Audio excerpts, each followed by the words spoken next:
Haya, karibu kwa ajili ya fursa tulizonazo, fursa zetu za Wadada Center, fursa za kazi na kwa wale ambao wanahitaji wafanyakazi.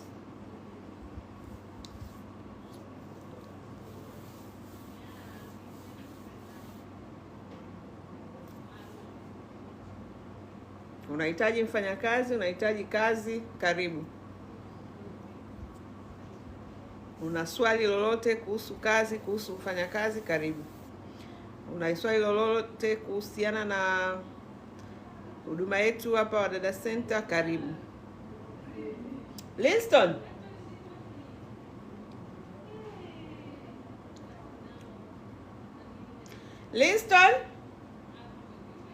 Lincoln, naomba mic.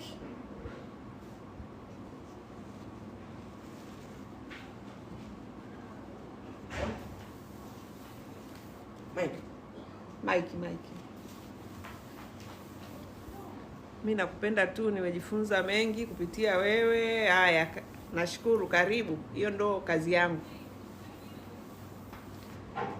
Nei, karibu sana, hiyo ndo kazi yangu. Ngoja niweke maiki tusikilizane vizuri.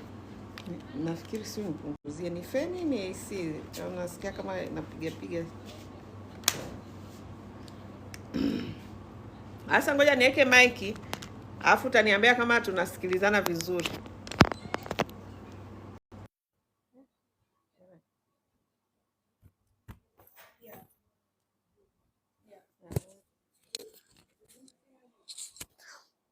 Haya, nasikika vizuri? Mbona hamposti kipindi? Kipindi gani mamu? Kipindi gani? Kumbe mnasikilizia eh? Kipindi gani mamu unazungumzia? Jamani, pendweni glowing inakuja yenyewe. Ukipendwa una glow ndugu yangu. Ukipendwa una glow, unatulia, unakuwa mtulivu, unakuwa soft. Yaani unakuwa kike yani. Ukipendwa.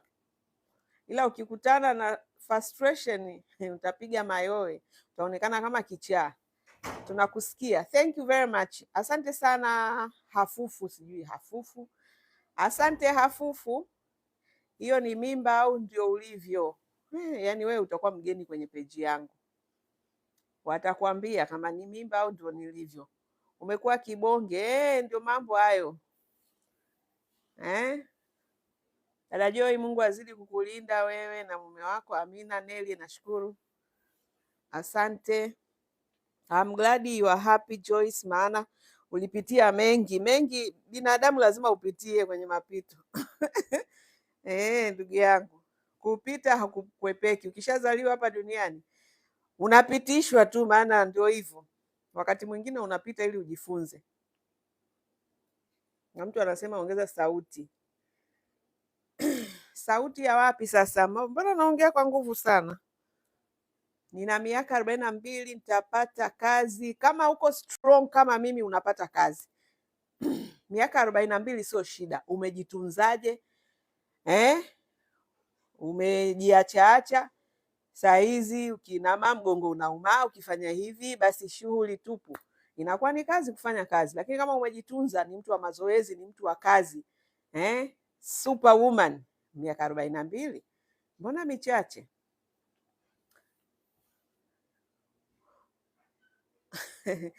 Sasa tusiitane majina. Unasema huyo chizi sijui hajui wewe ni mjamzito, hebu atupishe.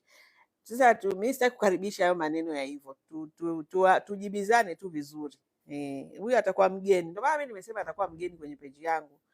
Kwa hiyo ndio hivyo, atasikia tu wenyeji watamwambia, lakini msiwaite majina ya ajabu, yaani yale ya kupandisha na hasira na nini.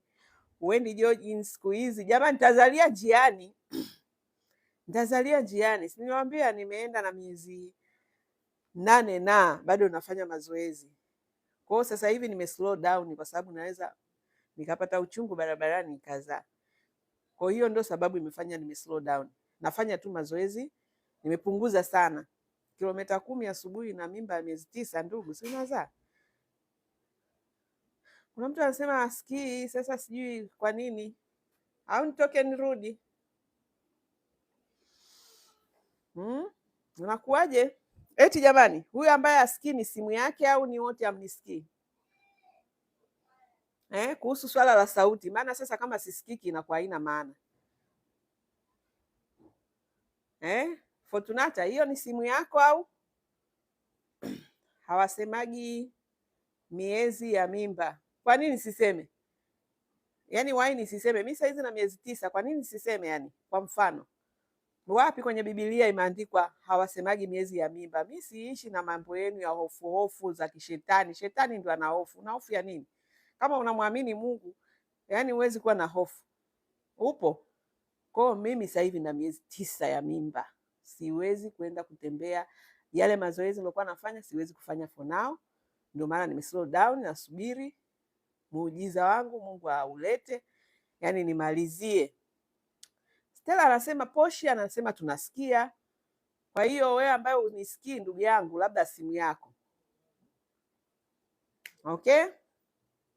Haya. Welisa, acha uoga wa kishetani, mimi usiniletee uoga wako. Mimi huwa masuala ya hofu ni ya shetani. Kwa Mungu hakuna kutishana. Hii ni baraka, hakuna sababu ya kuficha wala eti kuogopa kusema. Nani? Shetani haniwezi mimi. Nakupenda sana, asante, nashukuru.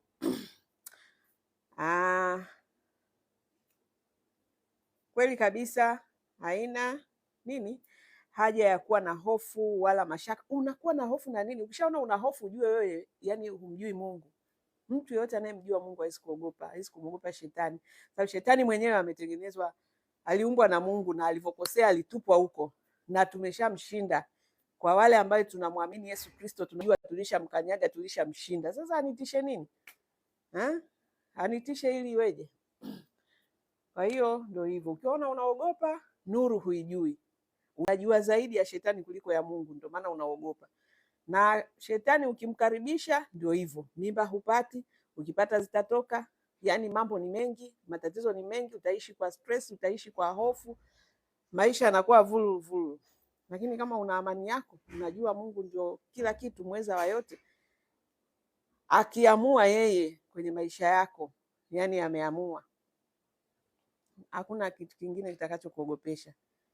Mishahara inakuwa bei gani? Haya, cute girl. Mishahara hapa kwetu bwana, sasa hivi tunajivunia tuna mshahara wa milioni 1 kazi za ndani. Tuna mshahara wa 500,000 kazi za ndani. Tuna mshahara wa 300,000, tuna mshahara wa 150,000. Kwa hiyo hapa kwetu 150,000 ndio hela ndogo ya kuanzia. Ingaje huko nje 30,000, 50,000 si mnajua zipo, lakini unapokuja Wadada Center unaingia kwenye ufalme wa Mungu ambao Mungu amebariki, ameruhusu. Tuna hiyo level ya chini kabisa 150,000, 300,000, 500,000 mpaka 1,000,000. Lakini tunapoanza kupanda lazima uwezo wako na maadili yako viwe juu. Okay? Uwezo wa kazi na maadili, sifa nzuri, tabia njema. Kama ambavyo wale mnaosikiliza vipindi vyangu, fuatilia vipindi vyangu ili uweze kuelewa yani namna bora, namna rahisi, kisifa zipi unatakiwa kuwa nazo ili uweze kupata hizi kazi zetu na uweze kutoboa. Sio tu kuzipata, maana wengine wanapata lakini wanaishia njiani. Okay? Bado hujajifungua. Wewe, Lucy. Jamani Joyce, bado hujajifungua. Wewe unafikiri kuzaa mtoto ni kama sijajifungua ndio. Sijajifungua ndugu yangu. Ni hapa hapa da au kuhusu nini sasa? Swali lako liweke vizuri. Maana ukisema tu ni hapa hapa da, mimi sielewi sasa wewe unaongelea kitu gani. Richi, nilifurahi nilivyokuona uso kwa uso. Wapi huko uliniona? Lucy unasema umeglow. Haya, nashukuru sana.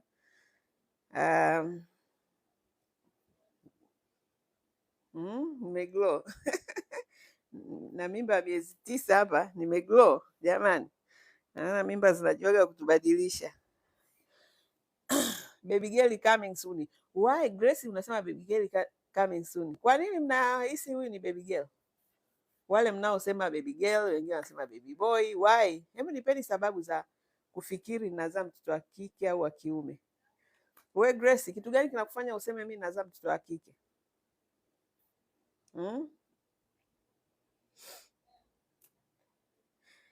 na mdogo wangu anahitaji kazi, haina neno, mpe namba zetu za simu, tutampigia, tutamuuliza kama ana sifa na vigezo. Maana hapa kwanza tunaanza na miaka 18. Kigezo namba 1, awe na umri uliotimia wa mtu mzima, alafu utambulisho wake uwe unaeleweka, ni mtu anatoka kwenye familia zilizonyooka zenye maadili. Baada ya hapo awe anaweza kufanya kazi za ndani za malezi, kulea watoto, kupika, kufanya usafi, basi kazi anapata. Yaani hizo ni very basic, ndio hao wanaoanzia 1,500,000. Then kwenye usmart sasa lazima uwe una uwezo wa kujiongoza, kujisimamia, ndio unakuwa smart wa 300,000. 500,000 uwe mbobevu, umebobea either usafi au umebobea malezi au umebobea mapishi, unaingia kwenye professional ya 500,000. 1,000,000 ni zaidi ya mbobevu, yaani ni wale high skilled, yaani mtu ambaye sasa huyo si tu kubobea, yaani ni zaidi ya kubobea, watu ambao hadi vyakula vya kiinternational anajua kupika. Kama ni malezi, alishafanya malezi na watu mchanganyiko, sio tu loko wa Tanzania. Hiyo ndio level ya 1,000,000. Sawa ndugu yangu. Haya, kuna mtu amesema tap miss. Hivi maana tap ni nini?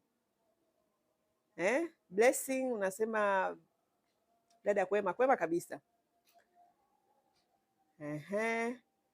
Cutie, nafikiri nishajibu hii swala la mishahara. Haya.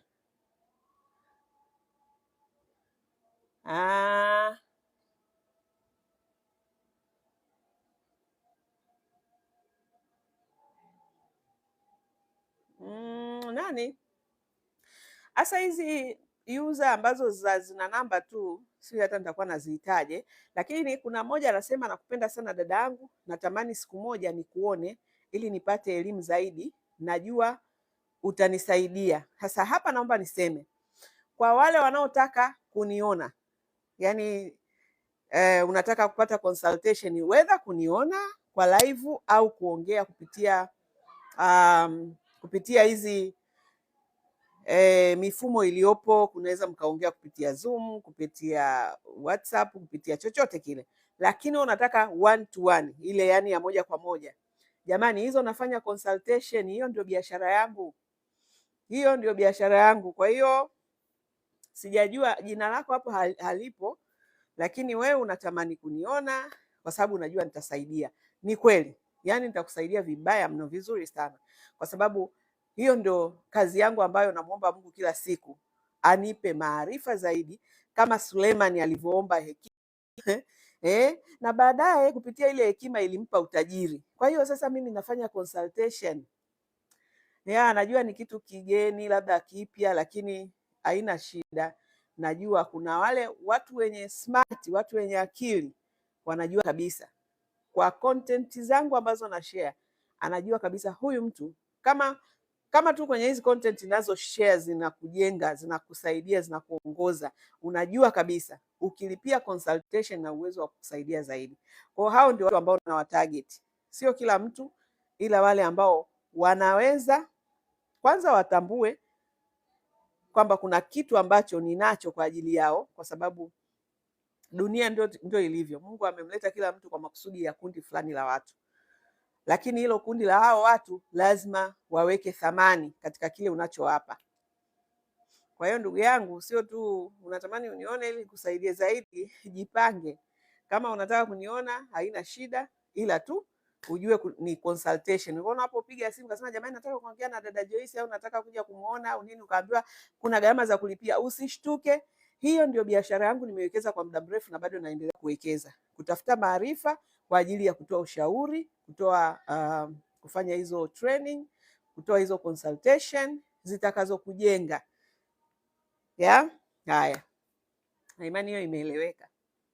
Hongera dada, nina miaka 40, natafuta ujauzito. Umenitia moyo. Wewe unaitwa nani? My name. Kwa unaitwa my name. Haya, sawa. Okay. Unatafuta ujauzito. Mimi naamini kabisa ujauzito unaweza kupata. Cha muhimu uwe na imani, uwe na amani, usikubali kuwa na stressi. Ishi katika maisha yako ya level yako, maana stressi zinaletwa na kutaka maisha ambayo huna, na kutamani maisha ambayo huna. Okay? Inawapa watu stressi bila wao kujua. Ridhika na and then furahia hayo maisha yako. Maanake stressi nafikiri hiyo ni kubwa sana. Alafu kula vizuri, kunywa vizuri. Kula vizuri maanake sio kwenda kula mabaga, kula si manini, yale mavyakula ya gharama huko mahotelini au haya manini yaliyokuja ya siku hizi. Hiyo sio kula vizuri. Hizi matembele ni kula vizuri, dagaa lako ni kula vizuri, mchicha ni kula vizuri. Yaani kula vitu vyenye afya na uepuke kunywa vitu vyenye sumu. Vitu vyenye sumu, najua mnaelewa. Kwa hiyo ukifanikiwa hapo, mimba inakuja. Yaani mimba utaipata very smooth. Dada, nataka nianzishe biashara ya usafi majumbani kwa watu. Naomba sapoti yako. Rozi, unaomba sapoti yangu gani? Kama unahitaji ushauri, njoo lipia ushauri, nitakushauri. Consultation ni hela, sio bure. Wewe unataka nikushauri, lipia consultation. Ushauri unalipia, sio bure. Mimi naitwa Glory. Naomba namba yako ya WhatsApp ili unipe maelekezo zaidi. Sasa maelekezo ya nini ya zaidi, my dear? Kuhusu kuja kufanya consultation au kufanyaje? Mambo safi tu.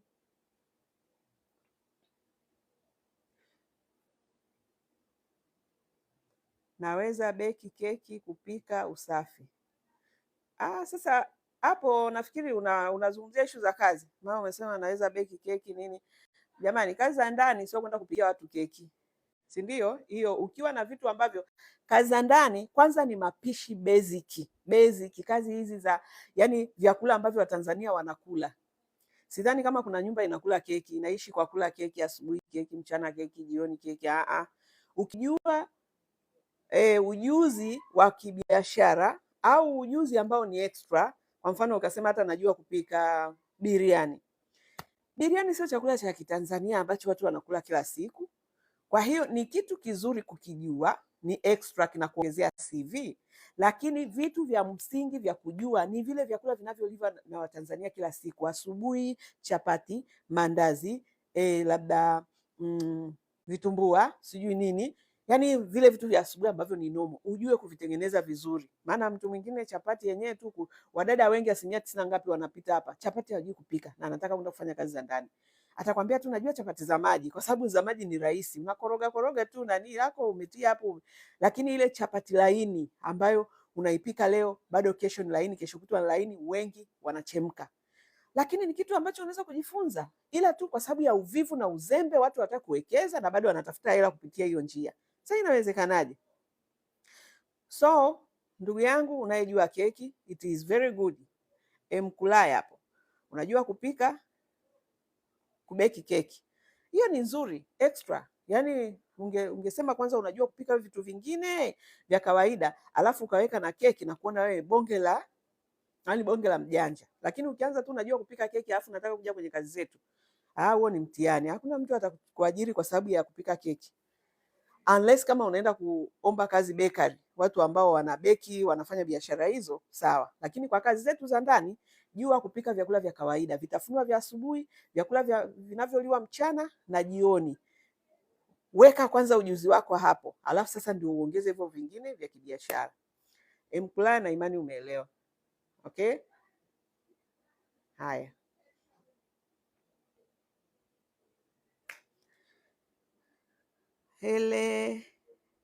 Helemeso. Asa yani hii ngoma ikishafika miezi 9 ni kwamba mgongo unauma balaa.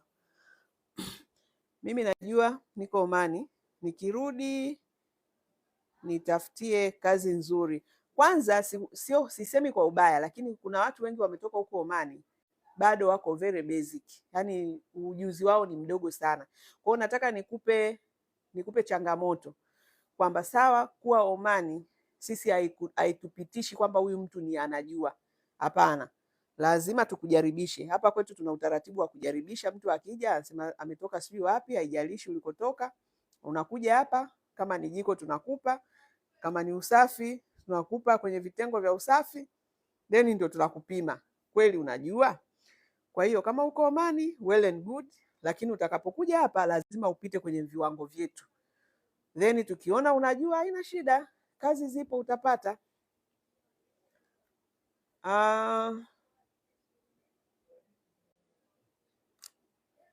Na kuombea kwa Mungu jifungue salama, amina. Messi, nashukuru kwa maombi hayo, na mimi nina imani kabisa kwamba nitamaliza safari hii salama bila changamoto, kwa sababu kwanza imekuwa ni safari ya heri. Sijapata shida yoyote toka nimepata ujauzito mpaka hapa, sijawahi kupata shida, sijawahi kuumwa, sijawahi kusikia sijui nini, yani fresh kabisa.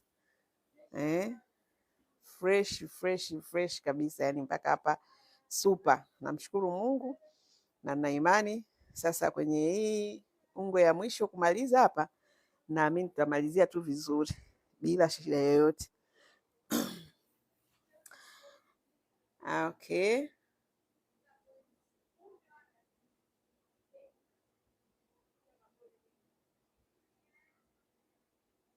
Wewe Miss Dubai unasema hiyo mimba hujazaa tu. Wewe unajua iliingia lini? Swali gani hilo? Ndio hujazaa ndio? Mnaulizaga maswali yani kwa toni mbaya, eti hiyo mimba hujazaa tu. Kianza kuwa nani mnalalamika.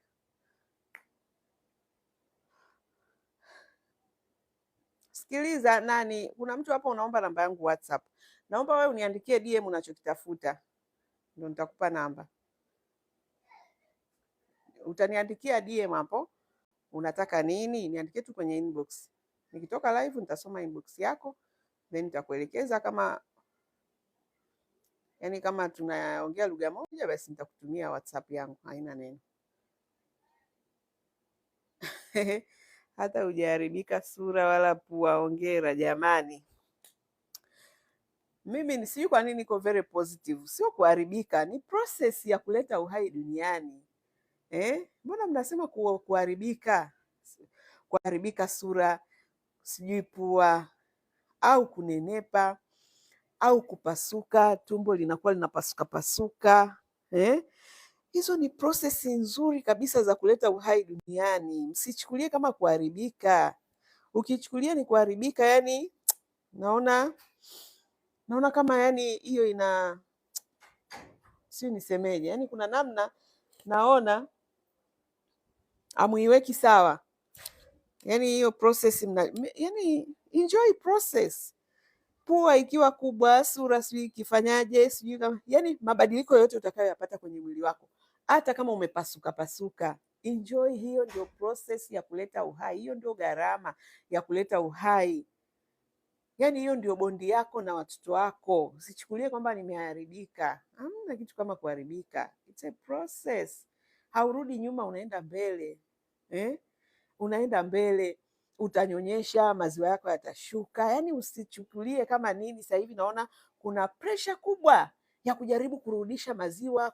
Wengine hata hawanyonyeshi, wanakamua tu na yani mtoto ananyonya maziwa, yani kila mtoto anaponyonya yale maziwa kuna virutubisho fulani ambavyo Mungu ameviweka. Maziwa ya usiku, maziwa ya asubuhi, maziwa ya mchana, maziwa sio ya saa ngapi, yote yana maana. Sasa wewe wadada sasa hivi wanakamua anampa mtoto maziwa ya aina moja tu, labda yale yenye virutubisho vya asubuhi peke yake, ndio mtoto ananyonya hayo, anakunywa hayo viporo, wakati una uwezo wa kumnyonyesha mtoto muda yani unaziwa unalo, unaweza ukanyonyesha mtoto. Lakini sasa hivi watu wanawahi kukata nyama, kukatakata watu wanawahi kufanya surgery ndugu yangu, kwa kifupi, hakuna kitu kama kuharibika. Ni ujinga na upumbavu unaowasumbua watu na ulimbukeni wa kuhangaika na vitu ambavyo ni vina perish, yani vinaisha. Unatakiwa, Mungu ameweka hii process uifurahie, uenjoy, sawa. Yani uende na mabadiliko ya mwili wako yanavyokwenda na uyafurahie, kwamba hiyo ndio process ya kuleta mtoto, kuleta uhai duniani na kumkuza. Huwezi kubaki the same. Unadanganya tu hizo cosmetics za nje, lakini huwezi kubaki vile vile. Kuna mabadiliko yapo, na hayo mabadiliko ni kuya embrace, sio kuyakimbia au kuyaonea aibu au kuyazungumza kama hivi kwamba hujaharibika sura, sijui pua. Sio sifa, sio sifa. Wale wanaopata mabadiliko yale na wanayakubali, hiyo ndio, hao ndio wanaenjoy. Ndio maana nasema kuna stress yanayopelekea hata wanawake sasa hivi yani hawapati uzazi kwa sababu ya stress. Ziko juu mno, ziko juu mno. Wanawake wana stress kubwa, wanakimbizana sana na vitu vya machoni vitu vya machoni, yani hizo cosmetics za muonekano unawapelekea. Nafikiri huo ndio unaoaffect sana sana sana kutokupata hata hao watoto. Kwa hiyo nafikiri kuna mwanamke nimemsaidia hapo, atapunguza stress za kukimbizana na masajari, atapunguza stress za kukimbizana sijui na kutotaka kunyonyesha. Mimi nitanyonyesha vizuri, ndio nilikuwa natafuta. Mimi natafuta sidiria tu hapa za niweze kutoa nyonyo langu hapa. Leo nimepata. Si nilitangaza juzi nikasema natafuta sidiria za kunyonyesha. Mimi sihangaiki na chupa, yani nikampe mwanangu chupa wakati ziwa liko hapa. Kuna mtu kaniletea, sijaijaribisha bado, lakini nimepata leo sidiria ya kunyonyesha. Maana kuna wengine walisema jamani, kumbe kuna sidiria za kunyonyesha. Mimi hizi nilitumia toka watoto wangu wa nyuma. Umeona? Nilikuwa natafuta hii yenye kitambaa. Umeona hili tundu hili? Hapa ni pale mtoto anapo lile nani linapotokea lile. Si ndio? Kwa hiyo ziwa lako bado linakuwa limefunikwa vizuri. Lakini yani nyonyo, kutoa nyonyo hapo kumnyonyesha mwanangu, kwa kweli hapana ise. Yani nikaendekeze uslay queen wa kijinga jinga, ninatafuta chupa za kunyonyeshea watoto, hapana.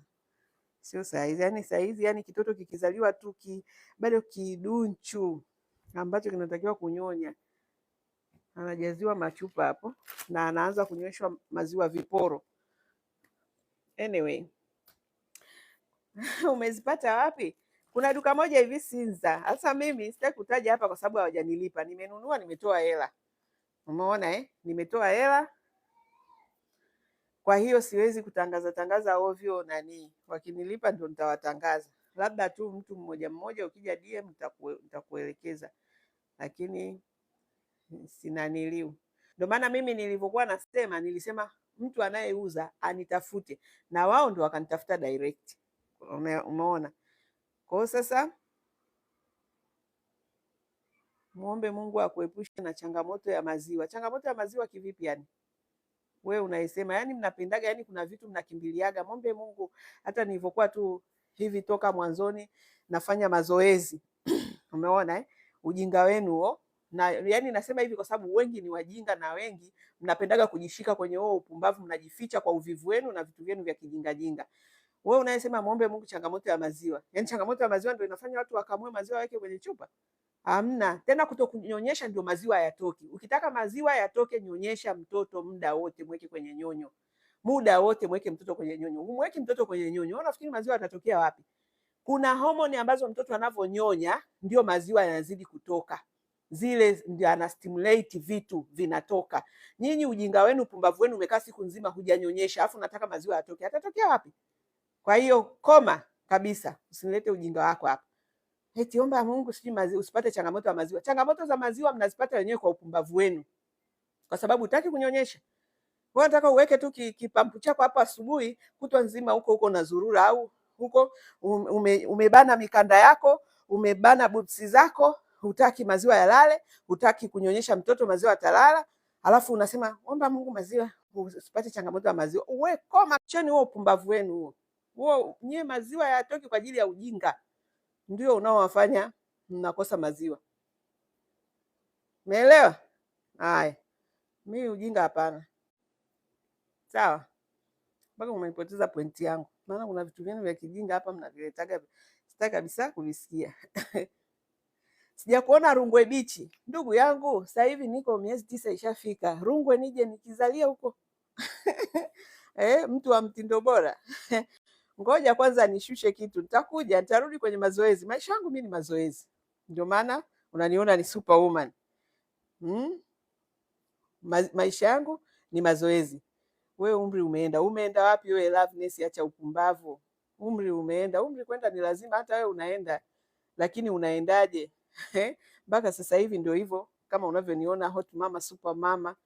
Kwa hiyo msiogope umri wanawake, ndio mnabaki mnajichana chana huko na masajari yenu, mnajimaliza, mnajiua. Madhara ya sajari ni mengi, ni makubwa, myaongelei. Lakini sasa hivi mna mapresha, kila mtu anataka kufanya sajari, kila mtu anataka kufanya sajari. Haya, endeleeni na sajari zenu, mkijidanganya mnakuwa watoto. Amui watoto, umri kwenda unaenda tu. Miaka hairudi nyuma, inaenda mbele. Cha muhimu unavyoenda mbele unajitunzaje? Unajitunza vipi? Eti Miss Gift, hebu mwambie hakuna mtu umri auendi. Acheni wewe ujinga wenu na upumbavu wenu, mnadanganyana. Mtu ambaye yuko mbele yako amekutangulia, unasema umri unaenda. We unaenda hapo hapo.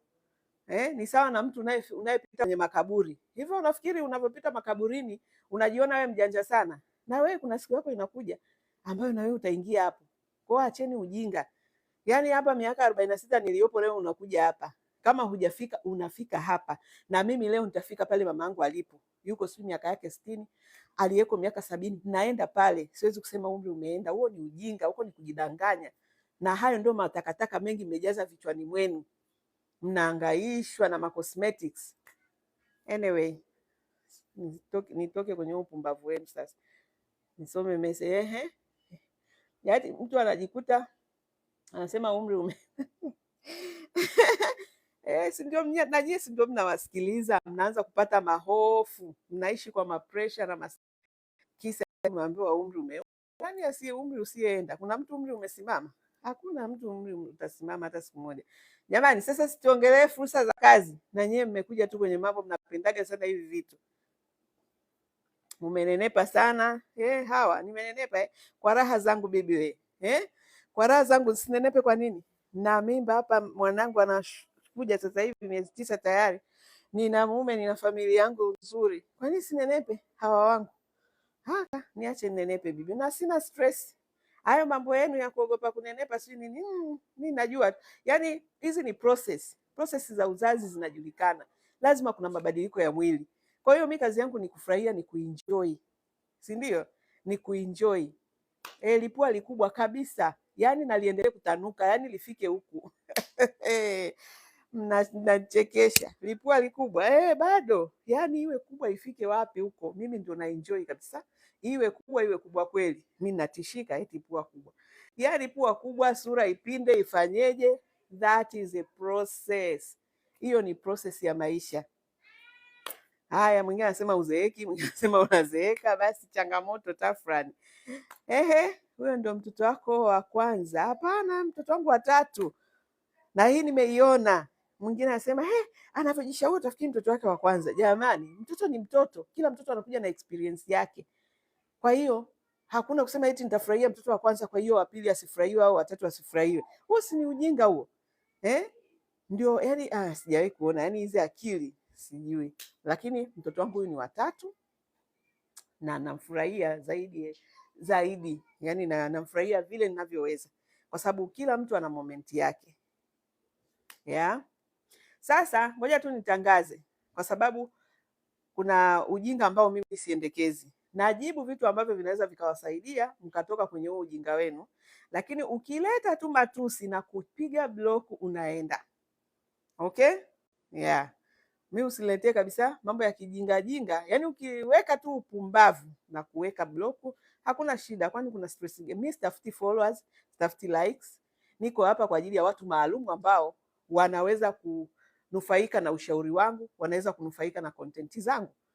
Ndio niko hapa kwa ajili ya hao watu tu. Lakini mtesi yeyote ambaye anateseka na maisha yangu, unakuja hapa tu unarusha maneno yako ya ovyo ovyo na kulima bloku, unakaa kwa kutulia.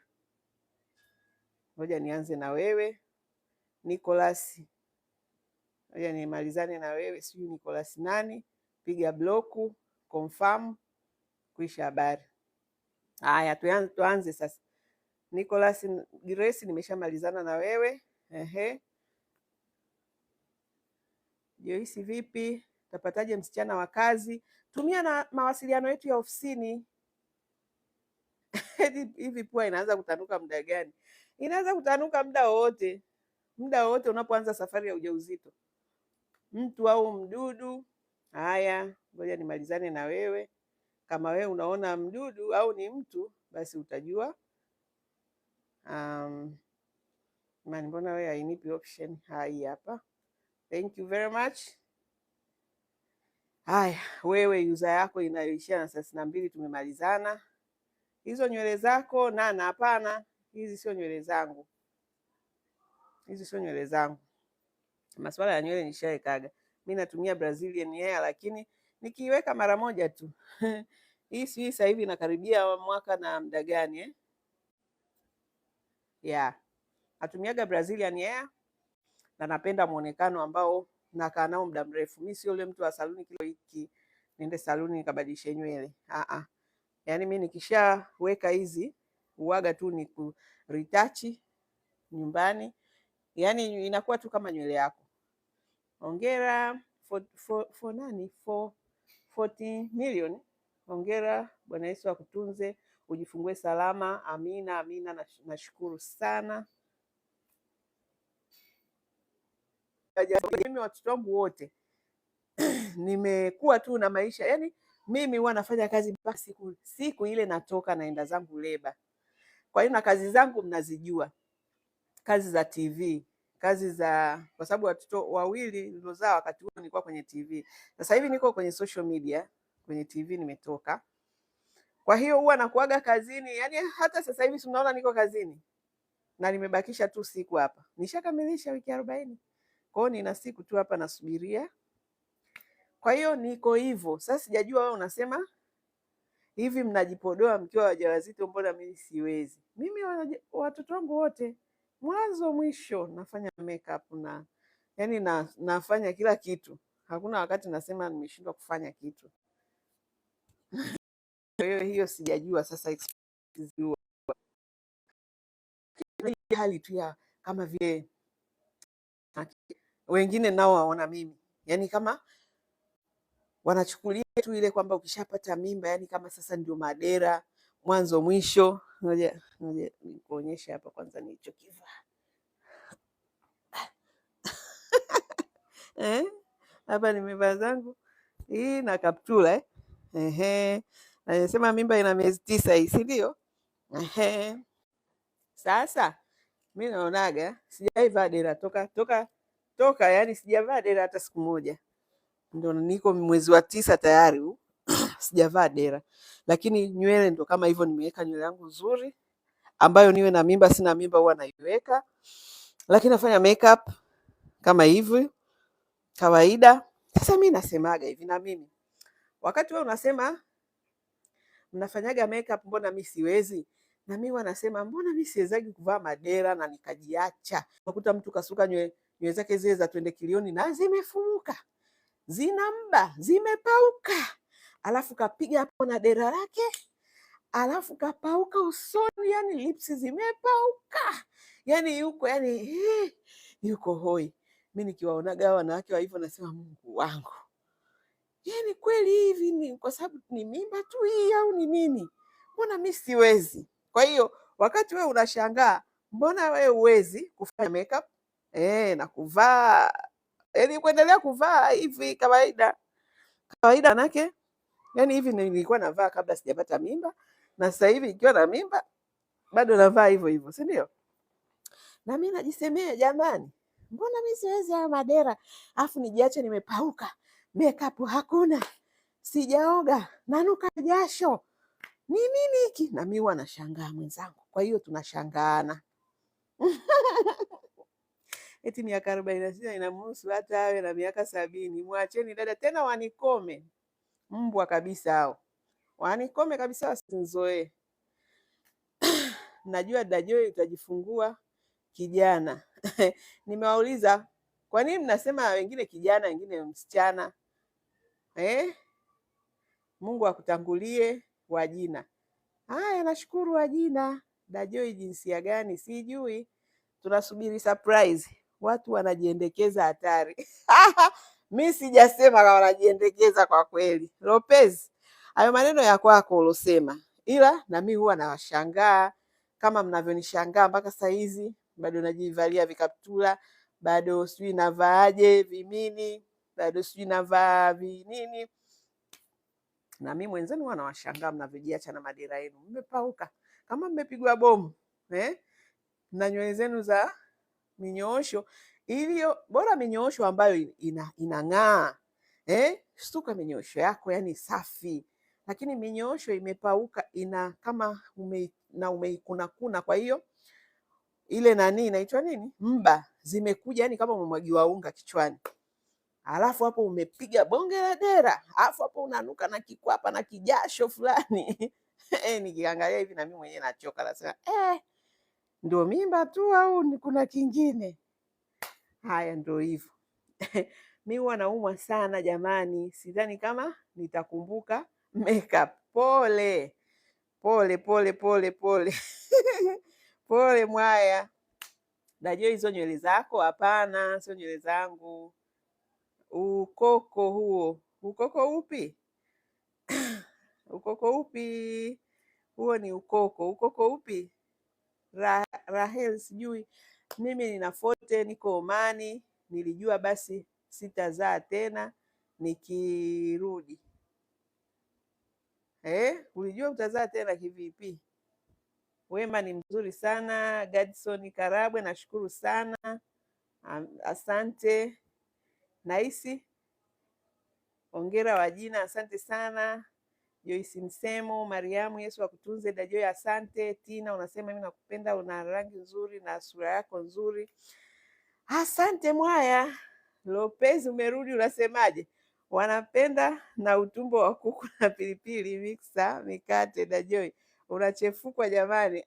Jamani, mi huko siwezi kusema. Kwenye mtu anachopenda kula apende tu kula. Mi nilikuwa nazungumzia tu vile tunavyojiweka, lakini kwenye kula jamani, mimba zinakuja na vitu vingi. Mimba zinakuja na vitu vingi. Tamani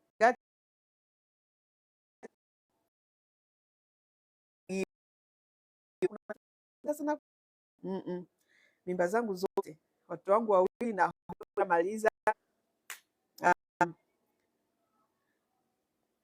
pua imeanza kujuta.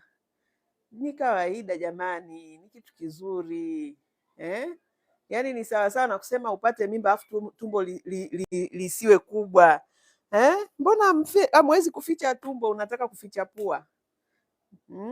Wanawake msiogope kutanuka pua, kutanuka sura, kutanuka chochote, kutanuka tumbo, kupata michirizi, hiyo ni nomo. Msiwasikilize watu, mnakosa amani. Unaacha kuenjoy safari yako, unabaki unaanza kujishtukia kila saa uko kwenye kioo unakagua pua. Pua itakuwa tu kama tumbo linakuwa kubwa, kwa nini vingine visikue? Bado unazaa umri huo. Umri upi sasa wewe? Mbona ulizaliwa wewe pimbi? Usiniletee ujinga wako kwanza, ngoja nikublock. Una adabu. Mtu akiniletea ujinga kama huo ndo napiga block huko, kafie mbali. Kajambe mbele huko. Haya. Lakini Joyce, si una mtoto mwingine? Kwa hiyo nisizae wewe nifa wewe. Mjinga nini? Kwa kama nina mtoto mwingine nifanyeje? Kwa kama nina mtoto mwingine, una adabu wewe. Kenge. Mi drip mpaka miezi 6. Pole. Cute, pole pole pole kama unapata complication. Pole sana, lakini kiukweli kuna wengine wanajiendekeza tu ndugu yangu. Nakublock wewe kenge mwingine. Nakublock. Yaani mimi kublock tu mbona faster. Nashukuru sana wametuwekea kipengele cha kublock. Haya. wewe sijui Jeni, nenda kalale mbele huko, mna mastress sijui ya nini. Tatizo ndio hivyo, hamjapata wa kuwapenda, na mimba zenyewe wengine hampati, kwa hiyo una hasira. Majibu yako dada hayana comeback. Ndio nini comeback? Ndio nini? Makasiriko ya nini jamani, kwenye live za watu hapo? Sasa sijamuita mtu bado aje hapa anilete makasiriko yake, na Lima block akafie mbele huko, akajambe mbele. Achana na, hakuna cha kuachana nao hapa, tunamalizana. Unavyokuja ndio unavyokupokea, usiniletee ujinga mimi. Mtawaweza hawa wajinga wenzenu, mimi hapana. Wewe ukija kwangu hapa na kupokea unavyokuja. Utajifungua salama mama Regina Amina, nashukuru sana. Aha, najua mimba yako ilivyokuwa ndogo haijakusumbua kama kutapika, wala sijawahi kutapika, wala sijawahi kuchukia chakula au nafikiri nimechukia perfume moja tu ya kwangu, perfume tu basi, lakini chakula, kutapika, kuumwa, kuna perfume fulani nilikuwa naipenda alafu nikashangaa ghafla siipendi. Basi hicho tu. Wanawake live, wanawake live, tupo live ndo kama hivi. Mnakwaza hadi mama vijana, hawana adabu, hawana huruma, ni washenzi wakubwa, au ni mashetani. Ndio maana mimi na ya block. Kwa sababu gani? Hata Mungu mwenyewe ilibidi amchukue shetani amtupe mbali. Kwa hiyo ndio maana mimi hapa sitaki kabisa kero za mtu. Mtu anakuja kwenye ukurasa wangu anipe kero, ukurasa ambao nimefungua mwenyewe kwa raha zangu mwenyewe, natumia bando langu, afu mtu aje hapa anikere eti nimwache, kisha natafuta nini? Comment itanilisha, itanishibisha? Natafuta nini? Followers? Hapana, sitaki followers wapumbavu. Followers anayekuja kunipa mimi kisukari na pressure, huyo ni wakazi gani? Akafie mbele huko, akajambe mbele, simtaki kumsikia. Kwa hiyo mtu akija anavyokuja tu, yani hivyo hivyo ndio ninavyompokea. Mimi sihitaji followers, sihitaji like, sihitaji nini, maana naona hiyo ndio stress za watu wengi. Mtu anahangaika na followers na likes, si na comment za nini? Za kunikera? Hapana, kwa kweli siwezi kutumia hela yani nitumie hela kupata pressure. Hapana, sio kweli. Hapa muda wangu nao utumia, nimekaa hapa, wengine wanapata maarifa, wanapata elimu, wanapata mwongozo, alafu tena yani kwa stress zangu tena. Sifanye hiyo biashara mimi kichaa. Tafanya nini? Haya. Miss nani, usimeelewa? Haya. Watajikera wao, mimi napiga block, kwenda kafie huko. Block kabisa dajo. Yaani hivi wewe, kabla hujaniambia mimi, hiyo ndio habari yangu. Mimi mtu asinizoee kipumbavu mimi. Karibu mniunge vipodozi. Unakuja kujitangaza hapa Una miaka mingapi wewe? Miaka yangu inakuhusu nini?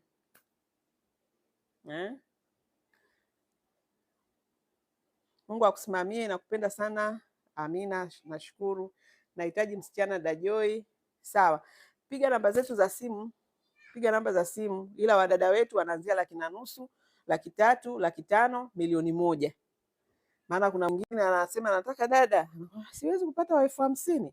Hapana, huku kwetu wadada wanaanzia 1,500,000, 300,000, 500,000 na milioni 1. Okay. Kwa hiyo kuna namba ziko hapo kwenye profile yangu. Ingawaje saa hizi huwezi kupata huduma, ni usiku. Kwa hiyo itabidi ututumie message kwenye hiyo namba. Andika tu hivyo hivyo, mimi nahitaji dada wa kazi. Kesho asubuhi utapigiwa simu. Watakupigia, watakupa maelekezo, taratibu zetu. Kama utaona zinafaa basi tunafanya kazi. Haya. Mimi zamani sana ndugu yangu. Neema, zamani sana. Nimeshawalamba vya kutosha tu. Yaani mimi block nazitembeza tu vizuri. Sihitaji stress ndugu yangu. Mimi hata mahusiano tu dakika moja nikishaona mambo hayaendi nachapa lapa mbele. Siko duniani hapa kwa ajili ya kuvumilia stress za watu. Mtu mwenye stress zake akapambane nazo mbele ya safari, asije akaniletea. Kwa sababu mtu anayekuja anakutukana na nini? Ana stress, ana maumivu. Yaani kuna kitu ambacho yeye amekikosa, alafu anakiona kwako unacho. Pengine tu furaha yako, kuna mtu anatamani furaha, hana furaha. Kwa hiyo anapokuja anataka yale machuki yake, maumivu yake ayalete kwako kwa kukutukana. Lakini hakutukani kwa sababu pengine wewe una ubaya wote, ila kwa sababu yeye ameumizwa, yeye anajichukia, yeye hajikubali, yeye ana yani ile mindset yake yeye tayari anaona yani, kwa nini huyu hayuko hivi? Umeona, anataka tuanze wote hapa kulialia, si ndio? Kulalamika lalamika, hapana. Wewe ignore negative comment, ignore wewe kwamba mimi sina roho, au huo unafiki wenu msiniletee kabisa. Usije kuniambia ignore negative comment. Mimi si ignore, na kulamba block vizuri kwanza, na kurudishia, na alafu na kupiga block. That is me. Huko kwengine huko nendeni huko ambako wana ignore. Mimi I don't ignore. Usije hapa ukaniletea stress zako eti ni ignore. Ni ignore nini? Mbona alishindwa kuignore? Mbona alishindwa kuignore kwamba huyu dada nimwache na maisha yake? Akaja hapa akanitapikia, afu mimi ndio nimeze matapishi yake. Subutu. Akija hapa anavyokuja ndio ninavyompokea. Na mimi namgonga nyundo ya kichwa. Alafu na mlima kofuli akafie mbele. Wanaanzia bei gani? Wadada nimesema wanaanzia 1,500,000 mishahara. Wa 1,100,000 wanafanya kazi gani? Anafanya kazi za ndani. Sasa experience ya kutosha sio kwenye comment. Matangazo tumeyaweka, yanajieleza. Soma tangazo letu vizuri, angalia sifa na vigezo, kama kweli unajiamini unavyo. Kuna namba za simu, tumia zile namba za simu, njoo kwenye interview. Mambo ndio yanavyokwenda. Lakini sio kwenye comment hapa kutuambia sisi una uzoefu wa kutosha. Cha muhimu tu ni kazi za ndani. Ndugu yangu, kuna watu wana pesa na wanajua jinsi ya kutumia hela zao. Kuna watu wenye hela ambao wameziweka kama maji ya kwenye pool, si ndio? Swimming pool. Yaani kuna watu wana hela wanapenda tu kuziangalia, ziko pale kama maji ya kwenye swimming pool. Lakini kuna watu wana hela ambazo wanajua hizo hela ni kwa ajili ya kurahisisha maisha yao. Kwa hiyo ni kama maji ya mtoni, yanatembea. Na maji yanayotembea ndio maji yenye uhai, ndio huko viumbe vinakaa. Kwa hiyo 1,000,000 ni kazi ya ndani, tena ni bosi mwenye mtoto huyu. Ana mtoto huyu mmoja na anataka dada huyo wa 1,000,000 akadili na mtoto wake tu. Sasa kuna wale wengine ukishapata dada 50,000 unataka huyo dada apike, afagie, afanyeje, bebe watoto wenyewe unao 5. Sasa ndio hivyo. Kwa hiyo usije ukashangaa eti hiyo 1,000,000 ni kazi gani? Ni kazi ya ndani, tena kazi zilizopunguzwa ambazo ziko very specific. Mtoto ni kamoja na hufanyi kazi nyingine yoyote. Kwa hiyo angalia vizuri matangazo. Yapo hapo. Matangazo yangu yako hapo. Tatizo ndio hivyo, mnakuaga mnapita juu. Matangazo yako hapo kila siku na post. Kaa kwa utulivu, pitia posti yangu moja moja, utakutana na matangazo ya hizi kazi. Kuna ya hizo 1,000,000 hapo, yana sifa na vigezo. Kuna ya 500,000, kuna ya 300,000. Matangazo yamejaa kibao kwenye peji zangu. Instagram, TikTok yamejaa kibao na yana sifa na vigezo. Kwa hiyo cha muhimu, soma kwa utulivu, alafu angalia maelekezo. Sio tena pale kwenye comment, mimi kazi naiweza. Jamani, hiyo kwani ndio kazi gani? Wakati maelekezo yote yako hapo. Interview ya kwanza ni hata wewe mwenyewe kwanza kusoma tangazo uwezi kufuata vigezo na maelekezo yaliyowekwa kwenye tangazo. Alafu unataka kazi ya 1,000,000 inayohitaji mtu ambaye anaweza kujisimamia, anaweza kujiongoza. Sijui unaelewa? Haya. Na imani mpaka hapo tumeelewana. Jamani, nani huyo? Mkianza kutukanana hapa na wabloku.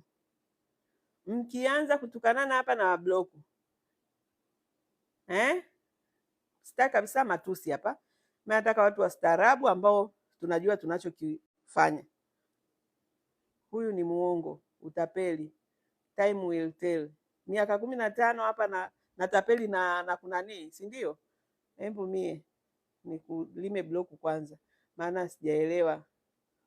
Uongo mwiko. Yaani wewe mwenyewe unajiita uongo mwiko, alafu unakuja hapa unasema huyu ni muongo plus utapeli. Time will tell. Miaka 15 mpaka sasa hivi hiyo time haijatell. Tumetoka kwenye dada wa 100,000, tukaja 1,500,000.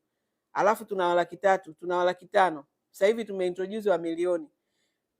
Just because kwa sababu ndani ya kichwa chako kumejaa umaskini na ujinga na usaa na mavi kwenye kichwa chako, wewe unadhani kila mtu ni muongo, au unafikiri kwenye hii dunia kwamba kama wewe unataka kulipa dada 30,000 basi watu wote ni wa 30,000. Haya, kula bloku hiyo pumbavu, ishie zako.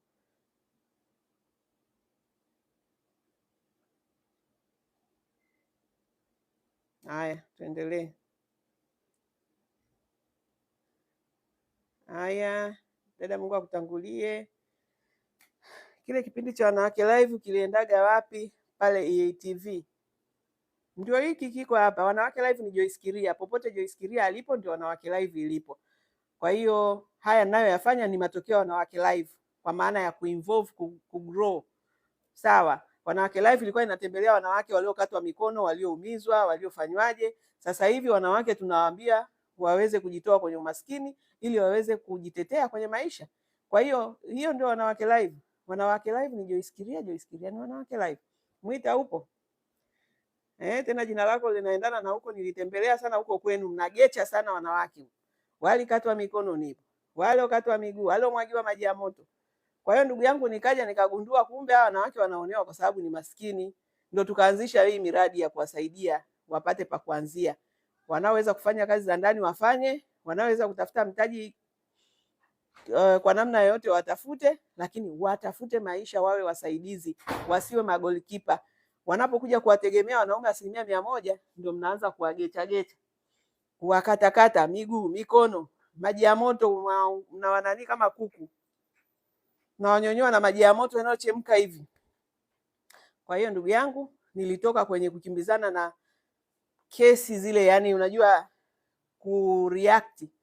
Niliacha Wanawake Live iliyokuwa ina react, yani tukio likitokea, mwanamke kauliwa, mwanamke kakatwa mkono, mimi ndio nilikuwa naenda. Sasa hivi niko huku kwenye prevention, kwamba ili mwanamke usije kufika kugechwa, kukatwa, maana hapo naongea na Mwita, kukatwa kiungo chako cha mwili au sijui kuuliwa, kupigwa. Ndugu yangu, tafuta hela yako. Ukiwa na hela yako, ukiona mahusiano hayaeleweki, utajua wapi pa kuelekea. Lakini kama ndio unamtegemea bwana kwa kila kitu, huna pa kwenda.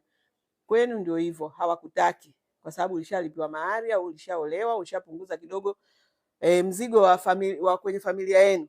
Ukirudi tena na watoto, wazazi wanakwambia tuvumilia, lakini ukiwa na hela yako unajua unaendaje, unaanzaje maisha, utapanga chumba, utaanza upya na maisha yataenda. Kwa hiyo Mwita, Wanawake Live sasa hivi ni hii ya sasa.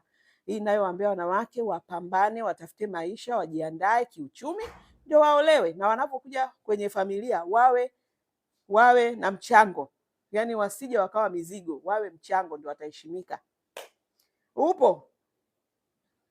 Dadangu, nakukubali sana, asante.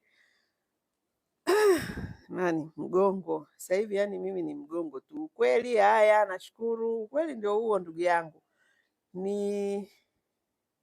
nionyeshe sijui haya, huo ndio ukweli, asiye utaka basi. Lakini mimi ninazungumzia kitu ambacho nimefanya research, yani nimetembea hii Tanzania, nikajua wanawake wengi umaskini tu ndio unaowadhalilisha, ndio unaowaweka kwenye mahusiano mabovu.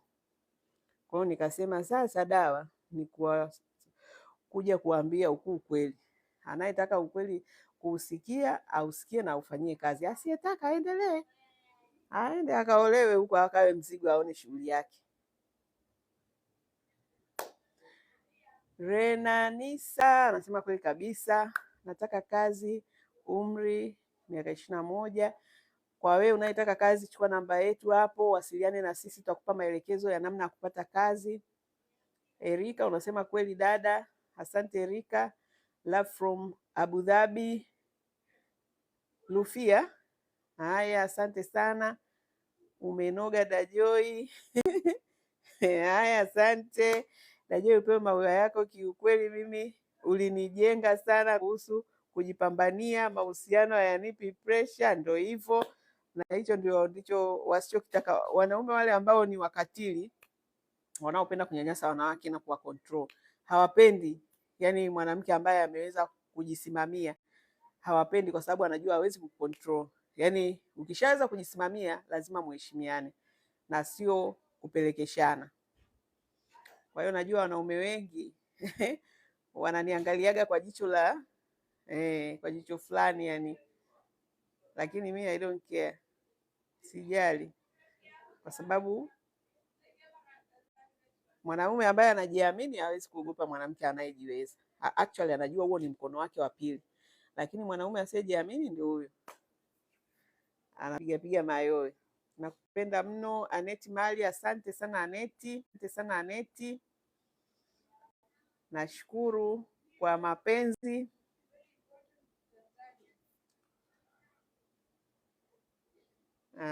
Okay.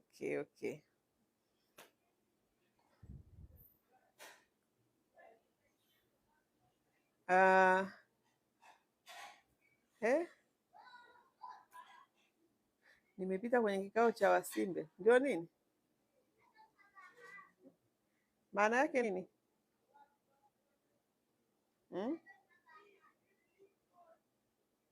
Maana yake nini? Eti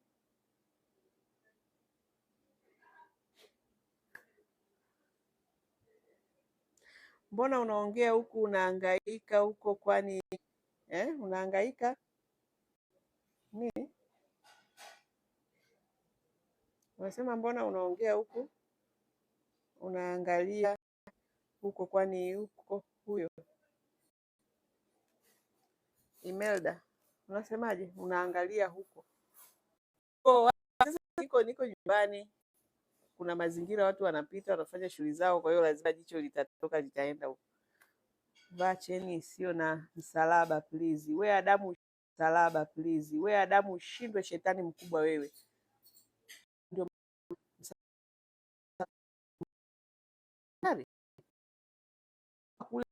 kwenye auti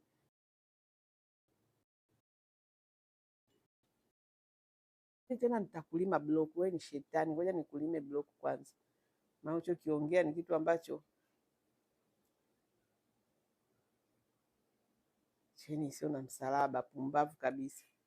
Haya, kajambe mbele huko, shetani mkubwa.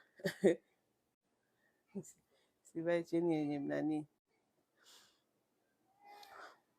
Anakutukana Msimbe ni mwanamke mzee ambaye hajaolewa. Mwanamke mzee ambaye hajaolewa. Haya, basi ngoja nimtafute nimzawadie block. Jamani, mbona ime nini? Huyo lazima nimlime block. Yaani huyo lazima nimlime block. Mbona imeganda?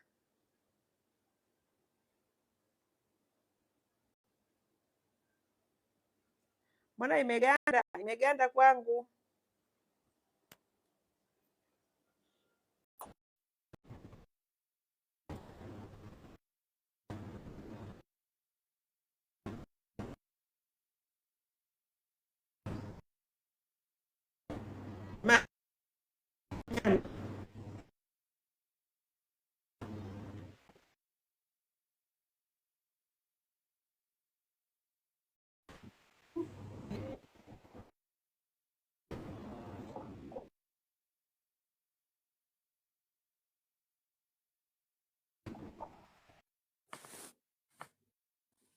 Mtandao nini? Mbona tena kuna watu elewi?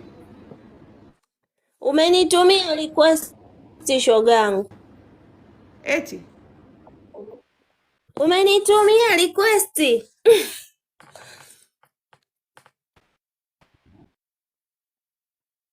Sasa sielewi wewe, labda mimi sijaomba kama imetuma block watu ambao ndio nasema, na mimi sijakutumia tundo. Basi rudi, toka, labda ndio hiyo imegandisha. Kwangu kumeganda, mimi sielewi. Network sometime. Network.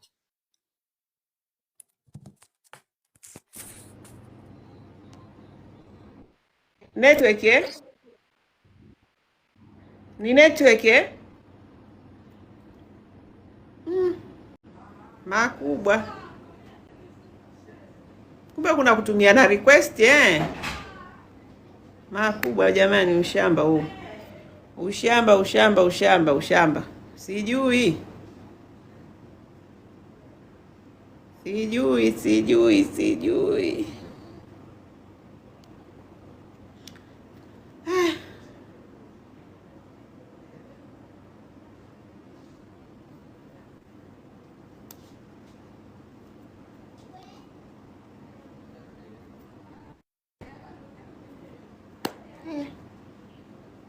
changamoto.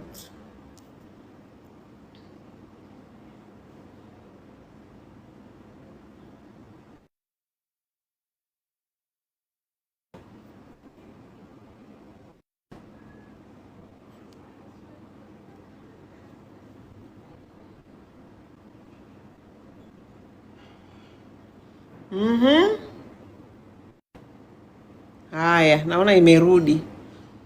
Kuna mtu huko kasema nimemrequest. Jamani, kwanza sina uzoefu wa TikTok kiivo, kwa hiyo sijui hata vya kubonyeza request, ila sijamrequest mtu yoyote. Ninachofanya hapa ni kublock mtu ambaye anakuja na negativity. Kwa hiyo mtu wa mwisho ambaye nilikuwa natafuta kumblock ni huyu aliosema kwamba amesema nini, Msimbe. Kwa hiyo watu wameniambia huyo anakutukana. Kwa hiyo kwa kuwa amekuja hapa kutukana, ngoja nimpe zawadi yake ya block. Huyo anaitwa Y, sijui Y. Haya, ngoja nimalizane naye. Tuendelee kusafisha uwanja wetu jamani. Tumeshasafisha. Tuendelee kusafisha uwanja wetu. Tubaki na watu wetu wachache ambao tunaongea lugha moja. Haya. Grey nimeshamlima block huyo. Sasa sijajua kama haya. Ukitaka usigande waambie wataptapu. Haya ndio hiyo, sielewi hata. Ukitaka usigande waambie wataptapu. Sasa kama yani nyewe wenyewe mnaoingia hapa kwa ajili ya kuangalia na kusikiliza, kama mnaona naye yaongea yanatija, nyewe wenyewe mnatakiwa kutaptapu. Mimi huwa kwenye, ndio maana simwambiagi mtu ni follow, ni like, ni commentie, kwa sababu ninaamini, au mtu kumwambia njoo chukue dada, njoo chukue dada. Au hata wadada wa kazi kuambia njoo ufanye kazi, njoo ufanye kazi. Mimi naamini, mimi nasema kitu ambacho najua. Mtu mwenye akili, mwenye upeo, anajua kabisa hichi kitu kinanifaa. Kwa hiyo mimi napokuja hapa kuongea, kama huo ushauri wa ukitaka usigande waambie wataptapu, yani kama wewe mwenyewe unayesikiliza huoni umuhimu wa kutaptapu ili isigande, basi hiki unachokisikiliza kwanza hakina maana kwako na huna sababu ya kuwa kwenye hii live. Kwa hiyo kama unakuja kwenye live yangu ukiamini kabisa kuna kitu utajifunza, basi tapu, fanya isigande. Ndio kama watu ambao wanakuja kwenye my business, wanawaambia mimi sikwambii uje uchukue dada kwetu, tutakwambia mifumo yetu tunachokisimamia. Hatutaki wadada waongo, hatutaki wadada longolongo. Tukiwabamba tutawatoa na tutawaanika kwa tabia zao. Why? Kwa sababu tunataka watu wenye akili, smart, wenye pesa, wajue kabisa kwenye huu mradi, kwenye hii project, angalau wanajitahidi kusimamia vigezo na sifa ambazo mimi nazitaka, quality ambazo nazitaka. Then tutaongea lugha moja. Mtu atapiga simu atauliza gharama zenu zikoje, lipa kuja kuchukua dada. Siambiaji mtu kabisa, si tunawadada kazi, njoo chukue dada. Hapana. Mwambie mtu standardi zako. Lazima tu wapo ambao mnaongea lugha moja. Kwa hiyo habari ya kuambiana tap hapa, mimi nitakuwa na jibu maswali yenu ya msingi, vitu ambavyo najua kwa mfano nilivyozungumzia kwenye video hii mwanzoni, vinavyowafanya wanawake yani mpaka wanapata stress, wengine mpaka wanashindwa kuzaa kwa sababu ya pressure ya jamii ambayo hayana nani yoyote. Kuna mtu anahitaji kusikia hicho kitu. Wengine wanakimbizana na manini kama hivyo, hawanyonyeshi watoto kwa sababu ya ujinga, uslay queen wa kipumbavu. Unyonyeshi mtoto wakati Mungu ameweka chakula cha mtoto kwenye mwili wako, na unatakiwa umnyonyeshe kila wakati, kwa sababu kila maziwa yanayotoka yana virutubisho vyake ambavyo ni muhimu kwenye mwili wake. Wewe unampa virutubisho vya jioni tu, kwa sababu unakamua maziwa aidha jioni au asubuhi. Kutwa nzima yote hakuna. Kisa nini? Eti umevaa umependeza. Umevaa hizo nguo zenu za kisasa hizo. Sijui za kulalia, sijui za kunyonyeshea, sijui za uzazi. Na kubana. Hizo nani zenu, wengine ni masajari, wengine ni mikanda, basi tafrani. Huo ni ujinga. Huo ni upumbavu. Huwezi, ukishaenda kwenye stage ya maisha, nenda full. Cute anasema tap tap. Wenyewe mwambiane huko tap tap. Mfanye wenyewe tap tap zenu hapo ili mimi niendelee kuwadondoshia madini. Kwa hiyo jamani, nyonyesha, acha ujinga, nyonyesha mtoto yako. Ya asubuhi yana vitamini zake, ya yana vitamini zake, ya jioni yana vitamini zake. Unamkosesha mtoto vitamini nyingi sana ambazo ni automatic Mungu ameziweka kwenye nyonyo lako. Upo nyonyo? Shauri zenu. Tap tap, tap tap, uhondo unakuja. Tap tap tap tap. Nani umenifurahisha, sijui jina lako linaitwa nini? King nini sijui. Hayo ndo maneno. Sasa mimi nawapa uhondo tena bado niwaambie tap tap jamani, ndio nini? Mkiingia hapa hamasishaneni kutap-tap, mimi nidondoshe vitu vya maana. Afu wajinga tunapita nao hivi. Na walima block wanaenda wasituharibie vibe. Dada, Mungu akubariki sana. Hata wakuseme vibaya usijali, hao ndio binadamu. Sasa hivi tunamtegemea Mungu. Kusemwa wamesemwa mitume. Mimi naogopa kusemwa. Mitume wamesemwa. Sasa unaogopa nini? Wewe utakuwa wa kwanza au wa mwisho? Ila tu siko hapa, siweki ili jukwaa nikupe nafasi ya kuja kutolea stress zako hapa. Nitakulima bloku na nitakurudishia, utasikia yale unayotakiwa kusikia, si ndio? Haya, asante sana Gabi. Si ni Galbi, majina yenu tu ndio yanachoshaga kuyasoma. Shukrani sana. Haya basi, sawa.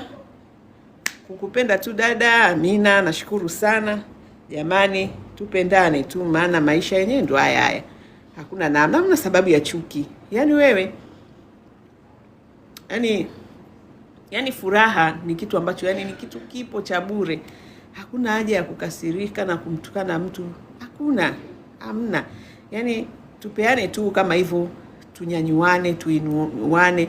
Content zangu zote za kuinua, hata kama zinauma. Yani naweza kwa mfano ninavyoongeaga na wadada, nawaambia ukweli ambao ni mchungu, lakini huo ndio ukweli utakamsaidia.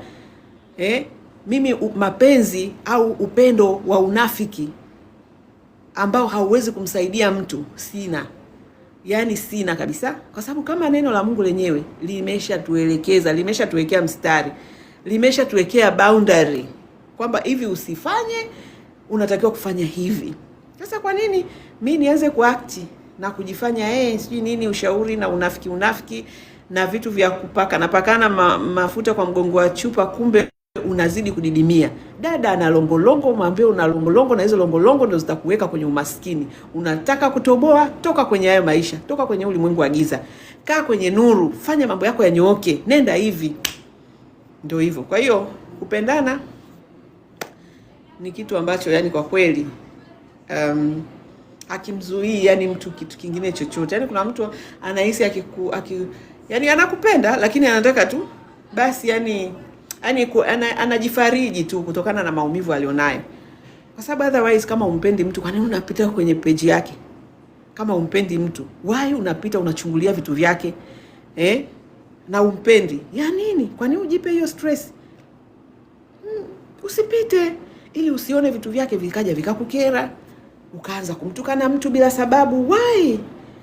Jifungie, kaa, usifuatilie mtu, usimfollow mtu, usiingie kwenye live za watu, usiingie kwenye content za mtu kaposti vitu vyake. Unaenda pale unaanza kumchukia, unakasirika. Why?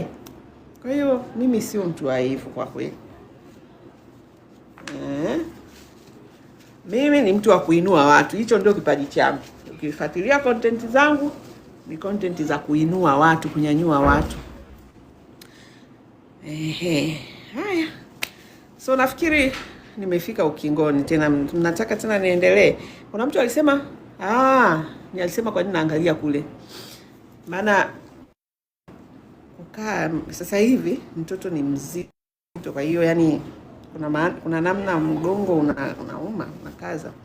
Ukiona hivyo ujue na kitu unamzidi. Yes, future wife ni kweli kabisa. Wala sio uongo. Na kinaweza ikawa hata sio kitu kikubwa, mtu tu kwa sababu anakuona una furaha ambayo yeye hana. inaweza ikawa sio kitu kikubwa, yani sio yani just kwa sababu anakuona umerelax, una furaha, una amani, hicho nacho kinamkasirisha. Kwa hiyo ni kweli mtu ambaye anapita anakukasirikia, anakutukana, anakuita majina, yani ni mtu ambaye tu kuna kitu anakitamani kwako afu yeye hana. So mimi nawasaidiaga tu kuwapa block wakajambe mbele huko. Nakumbuka kuna siku uliniambia kitu, yani mpaka leo nimefanikiwa, najitegemea mwenyewe. Asante. Haya Miss Jojo, mimi naomba tufunge na wewe. Nilikwambia wapi? Na I wish, yani natamani kujua, maana najua hicho ndio kipaji Mungu alichonipa. Atakayesikiliza ushauri wangu na imani utamsaidia, utamsogeza. Jojo, hebu niambie Miss Jojo. Kuna siku nilikwambia kitu mpaka leo nimefanikiwa, najitegemea mwenyewe. Asante. Karibu sana. Ila ningependa kusikia ni kitu gani nilikwambia. Jamani, tupege basi wewe ushahidi.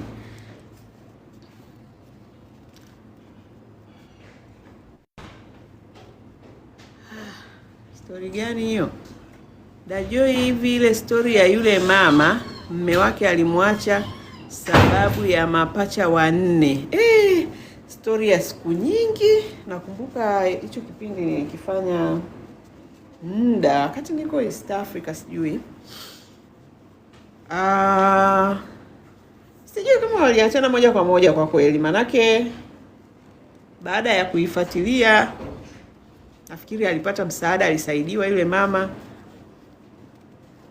Baada ya hapo sijui kwa kweli, sijafuatilia siku za hivi karibuni, sijui kama waliendelea wakuendelea, lakini hizo ndio zilikuwaga story jamani. Mwanamke katelekezwa, akazaa watoto wanne, kaachwa, akakimbiwa na mume, yaani zilikuwa ni story za stress.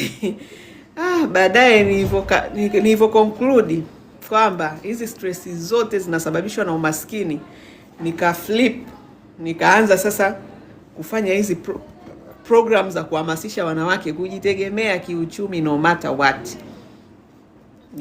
Kwa hiyo from there nasemaga tu mwanamke anayetaka kuteseka ni ujinga wake mwenyewe. Wewe ukitaka kumtegemea mtu, ndugu yangu, utateseka. Lakini ukifunga kibwebwe na wewe ukasema you know what, Mungu ameniumba kwa sura na mfano wake na amenipa uwezo na nguvu za kupata utajiri, na ukamtanguliza yeye, ukafanya kazi halali, unaishi. Na mtu akikukuta katika hiyo yani hiyo state ama status, atakuheshimu. Lakini ukikuta kama mzigo, wewe ndio ule wa kusubiri tu kupokea. Haya, mimi sisemi sana, maana hizo ndio nani zangu. Nakupendaga sana wewe dada Gift, asante sana. Jojo, wewe niko nakusubiri unisikie unachosema nikushauri nini, lakini naona umepotea. Basi niandikie DM.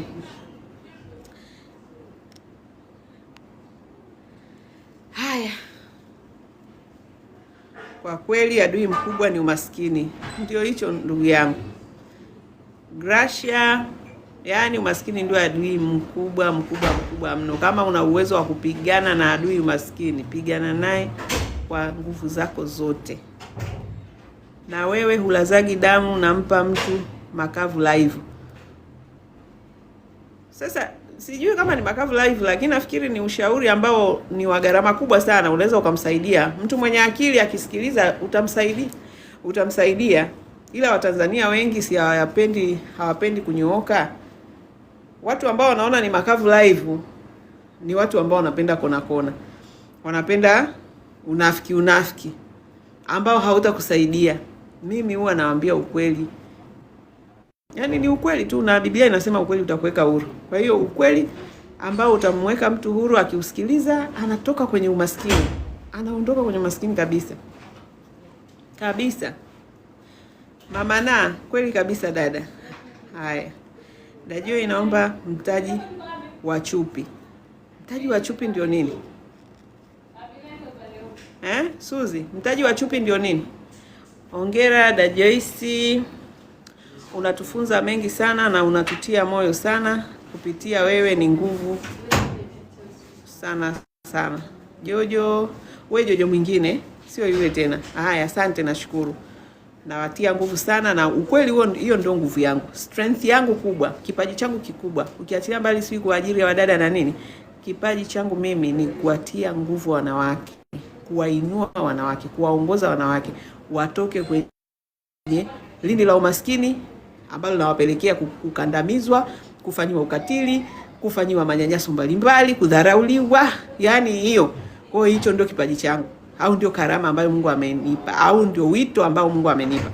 Kwa hiyo nashukuru kwa wale ambao mnapokea na mnafanyia kazi na mmeona mabadiliko, na mashahidi ni nyie wenyewe hapa. Naona message zenu, ingawaje sio wengi mnaandika. Najua wako wengi ambao wamenufaika kimya kimya na hawahitaji kusema, lakini kuna wale ambao mnaangalau mnasema. Mnavyosema hivyo ni mnatia moyo kuendelea kufanya zaidi na zaidi, kwamba hiyo kazi ninayoifanya inaleta matunda. Okay? Nakupenda sana dada Joyce, na nakubali sana na kuelewaga sana ushauri wako. Nifa Fashion. Haya, Nifa Fashion, nashukuru. Asante. Joy, una akili sana na umewafundisha ustaarabu wa dada wengi. Yaani umeongea jambo la $1 billion. Najua ambao hata hawatoki Wadada Center. Na mimi ninavyofanya wito wangu sifanyi kwa sababu ya wadada tu walioko Wadada Center. Otherwise ningekuwa nawafungia na wapa yale mafundisho, nisingekuwa na ya posti online. Lakini kwa sababu najua wito wangu ni kuwainua, ni kuwasaidia, ni kuwaongoza. Wachache wanaokuja Wadada Center najua hawa Mungu anawatumia ili kukiinua hichi kituo. Kwa sababu wale wanaokuja hapa kuna namna tunapata pesa kupitia wao na mabosi. Okay? Kwa sababu yani Mungu anapokupa wito, ana watu ambao watakuja kuleta contribution kwenye hiyo huduma unayotoa. Lakini kuna wengi sana watafaidika ambao direct hawatalipia direct. Kwa hiyo ulichokisema kwamba nimewafundisha ustaarabu wa dada wengi, yani huo ndio ukweli mtakatifu uliouongea, na kwa hilo tu kwangu ni zaidi ya malipo. Malipo sio pesa peke yake, hata tu kitendo cha watu ku appreciate na kujua kabisa huyu mtu ana mchango huu. Yani mchango wangu kwenye sekta ya kazi za ndani kwa kuwasaidia wadada wa kazi kujiboresha, na mabosi kuelewa kwamba hawa wadada wa kazi pia wana level zao. Kuna wale ambao wana uelewa mdogo, kuna wenye uelewa wa kati, kuna wenye uelewa mkubwa, wote wanatoa huduma tofauti. Mchango wangu ni mkubwa sana, hakuna anayeufikia kwa Tanzania. Kwa hiyo nakushukuru sana kwa kulisema hilo, na nitaendelea kulifanya kwa sababu kwangu ni wito, lakini najua kuna wale ambao Mungu atawagusa moja kwa moja, watakuja Wadada Center kwa ajili ya kunyanyua hii huduma, mabosi pamoja na wadada. Lakini hao ni asilimia ndogo, haifiki 5 katika wanaonufaika na hii huduma. Asilimia 95 au hata na zaidi ni hawa ambao mnapitia kwenye mitandao, mnasikiliza, mnafanyia kazi na mnaona hivyo vitu vinawabadilishia maisha yenu. Kwa sababu dada, ukifanyia kazi ushauri wangu, pesa utapata wewe, mshahara utaongeza wewe, maisha yako utaboresha wewe, sio mimi. Ni wewe tu kusikiliza na kuamua kusimama kwenye mfumo na utaratibu ambao utakupa mafanikio, utakupa maendeleo. Kwa sababu kwa sasa hivi sekta imekaa vurugu. Mambo mengi wadada ambayo wanafanya ni mambo ambayo yanawarudisha kwenye umaskini. Lakini kupitia mimi, wale ambao ni wajanja wanaosikiliza na kufuatilia, lazima maisha yao yatabadilika. Mabosi wao watawalipa vizuri. Hata kama hutalipwa hapo ulipo, ukiendelea na mfumo huo nao kufundisha, kuna mahali tu utaonekana, utalipwa vizuri zaidi, utaheshimika zaidi. Hivyo yani. Na hiyo ndio sifa nzuri kwenye jamii yako. Haya. Mjasiriamali mwenzio anahangaika na tumbo lake, we unaomba mtaji. Anaomba mtaji vipi? Huyu aliyosema mtaji wa chupi, nitaka nijue anaomba mtaji wa chupi vipi? Yaani sijamuelewa. nilishadhalilishwa sana sababu ya umaskini. Mama na mamangu, ndio hivyo, umaskini utakudhalilisha vibaya mno. Mama na nafikiri nimekuelewa vizuri sana. Mungu akuandalie madaktari wazuri na manesi unapoenda kumleta huyo mtumishi. Amina Teresia, asante sana. Amina mama, nashukuru kweli kabisa. Haya, nafikiri jamani, tupumzike sasa na mimi mgongo huu nikaupumzishe. Wewe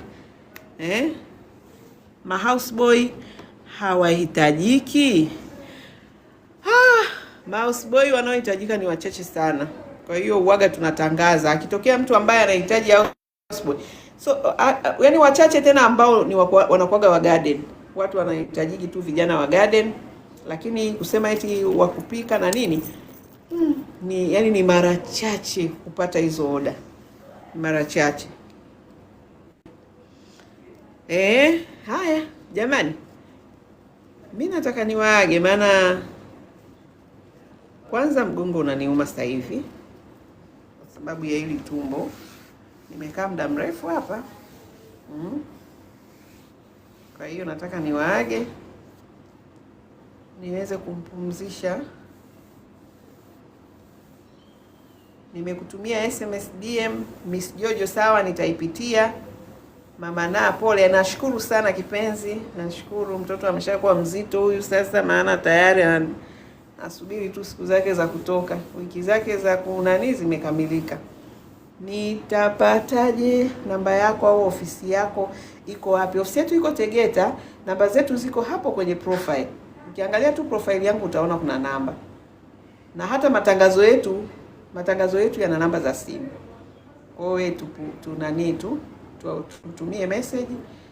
Kesho utapigiwa simu muda wa kazi. Kuanzia asubuhi saa 2 mpaka kwenye saa 10-11 lazima tutatafutwa na watu wangu ofisini. Lakini kama ni issue za consultation, ni wewe unahitaji consultation kutoka kwangu, unaweza ukaniandikia DM hapo kwa ajili ya consultation ambazo nimesema sio bure. Jamani, nimesema sio bure. Masuala ya training sawa na consultation sio bure. Ni tunafanya transformation za maendeleo yako, namna ya kuweza kutoka upande huu kwenda upande mwingine. Kwa hiyo hizo zinalipiwa. Ambazo nafanya bure ni hizi tu, ukikutana na live au ukakutana tu na hizo video ambazo huwa na share, hizo utazisikiliza ni bure. Lakini ukijisikia kwamba na hisi ningepata session na Superwoman, kuna kitu ningekipata, basi hapo wewe unaingia tu kwenye akaunti yako unaweka thamani. Tunaita kuweka thamani, yani kuonyesha kama hicho kitu kwanza unakithamini. Huo muda wangu unauthamini, huo ushauri wangu unauthamini, ndio maana yake tu. Unaweka thamani kwenye nini? Kwenye kitu ambacho mtu anakifanya. Na hiyo ndio hatua nyingine sasa. Ukiachilia mbali hizi za bure ambazo unaziona, basi zinazofuata zile za mmoja, hizo inabidi uweke value. Sawa jamani? Haya, mama na nashukuru sana, umesema kapumzike. Kwa kweli ngoja tu nikapumzike sasa hivi.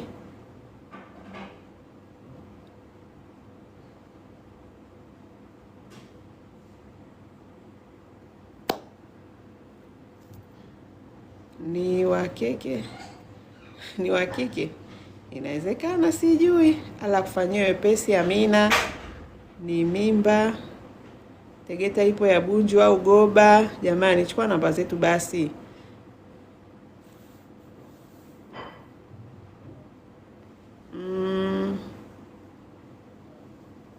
Tegeta sehemu gani? Mimi niko kwa Ndevu.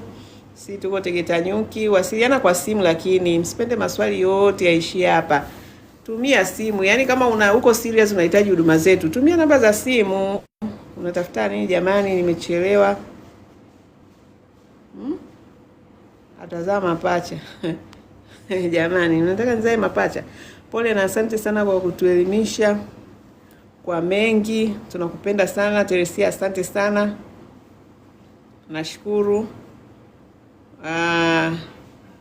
Hiyo sio mimba, ni nini? Mungu akusimamie, amina. Tumbo limkubwa Dajoi, tumbo limkubwa ndio nini Mwasiti? Mapacha sita au jamani, kwamba yani tumbo limekuwa kubwa hivyo kwamba tumbo lako limekuwa kubwa hivyo jamani, hivi limekuwa kubwa kama na mapacha sita. Nye watu jamani. Haya basi tuone kama itakuwa surprise ya mapacha. Haya, mapacha sita au umenichekesha hot chocolate. Naye amesema mapacha hao. Haya. Basi ngoja tusubiri. Tunaweza tukawa na mapacha. Ila mimi sijui kama na mapacha. Haya jamani, mimi nawaaga.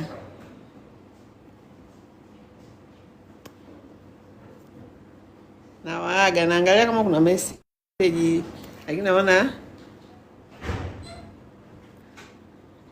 tujifungua tu, yani mnaulizaga maswali ya kijinga. Nikita, unahitaji dada wa kazi?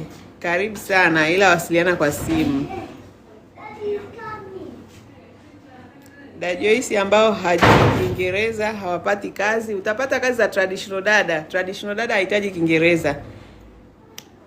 Tatizo ni pale unapotamani ya milioni 1 ndio shida inapoanzia. Haya, mimi naondoka zangu jamani, basi tuonane tena kesho. Mapacha wetu. Una mapacha 4 wewe.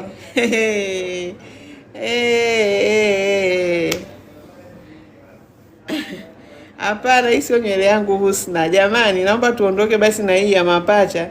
Tuombe Mungu kama ni kweli wapo au mapacha. Haya, mimi naondoka na mapacha 4, wengine sio wamesema wangapi. Hii ndio live ya mwisho hadi uzazi uishe, tutakumi. Nani kasema? Ndugu yangu, live ya mwisho kivipi? Mbona mbona nipo mpaka saa hizi? Miezi 9 ishakamilika, bado niko kazini.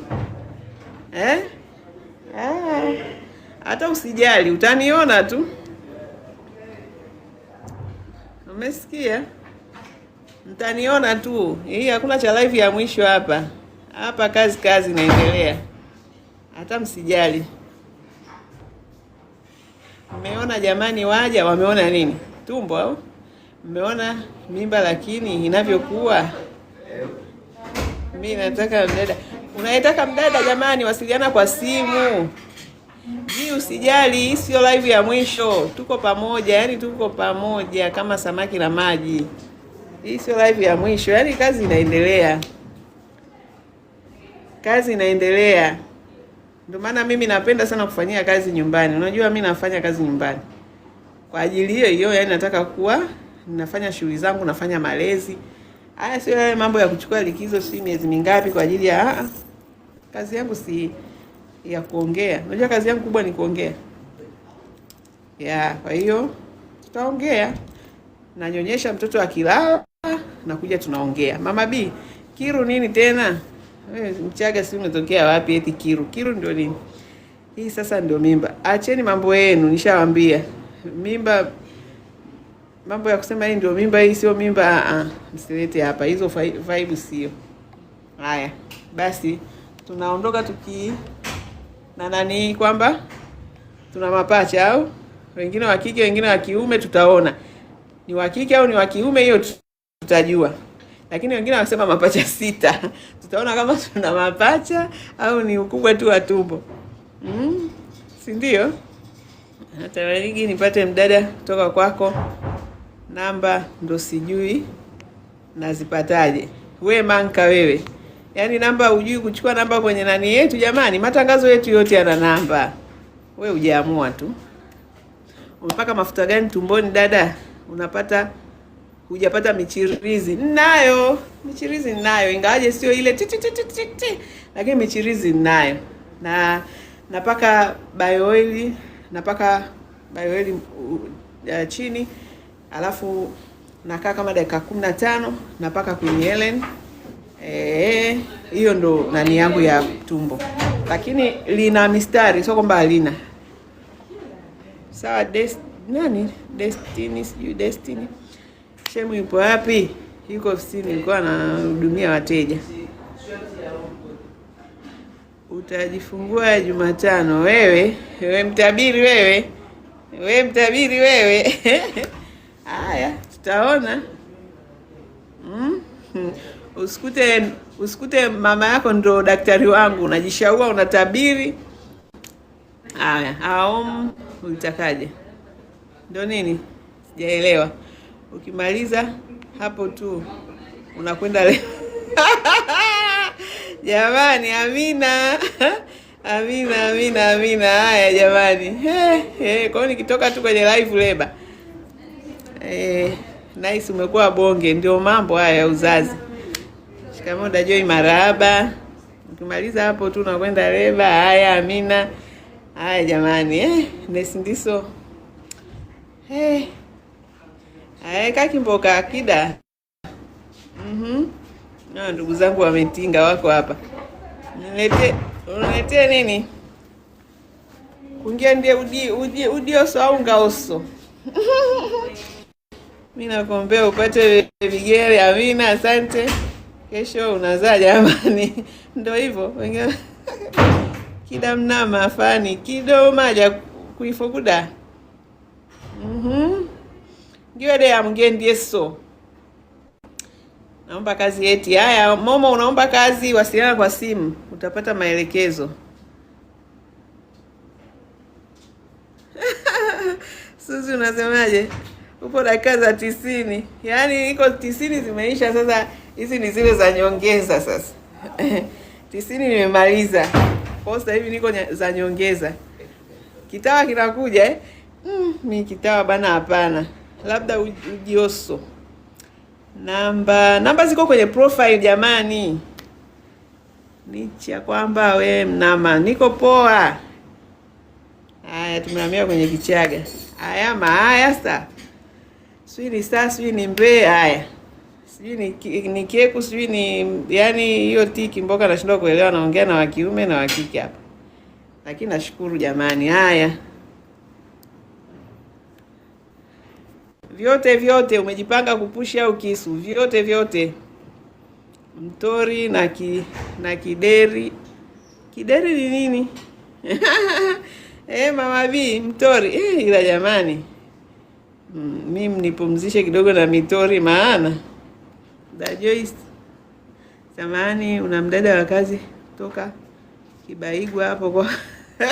Jamani, si hatunaga utaratibu wa dada kutoka Kibaigwa.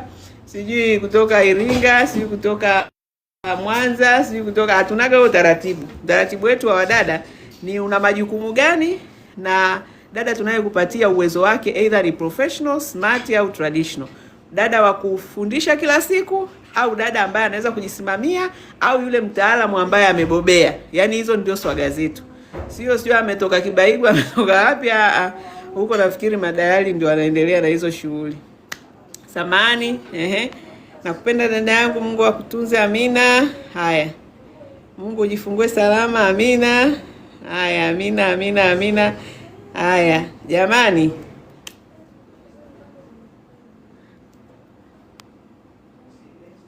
Sawa dada, nikajua unasemaga location kama wale wengine ni madalali kweli. Si hatuna location, si tuna standard za ubora. Standard zetu ni dada ambaye unataka kufundisha kila siku. Kama unataka project ni traditional dada. Utafundisha ifundishiki. Unaelekeza ielezekeki. Yaani ni project yako ya 1 year.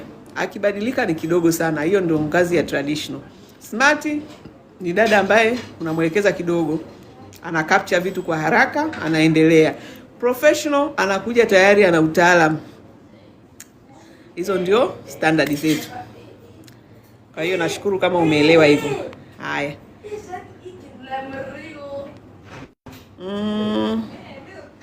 Mungu akuvushe salama. Amina. Dada yangu, hivi nyie hamchukuagi vijana wa kiume? Tuchukui kwa sababu hatuna wateja wanaohitaji wa vijana wa kiume sana. Wakitokea mmoja tunatangaza. Ukiona una hizo sifa unaomba.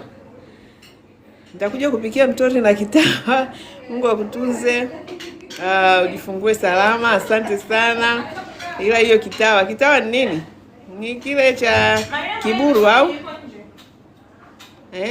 Sesi. Ni kile kiburu. Kiburu sipendi kabisa. Nenda ukale dada. Nimeshiba hapa hatari. Ila tu nipumzishe huu mgongo. Unaanzia shingapi? Nini?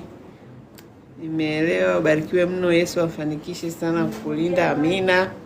Naanzia shingapi ni nini? Jamani, kama mna maswali mengine basi ya hasa kazi zetu, hebu tuwasiliane kwa simu. Simu zetu ziko hapo kwenye profile yetu. Kwenye Instagram, kwenye TikTok, hata kwenye YouTube, hata kwenye Facebook. Kwenye profile kuna namba za simu. Kwa hiyo ukizitumia unapata mawasiliano na sisi kwa haraka sana na unapata huduma. Kida makiria, kido mnamae. Keni mzungu ndio nani? Kitawa ni ndizi na maziwa.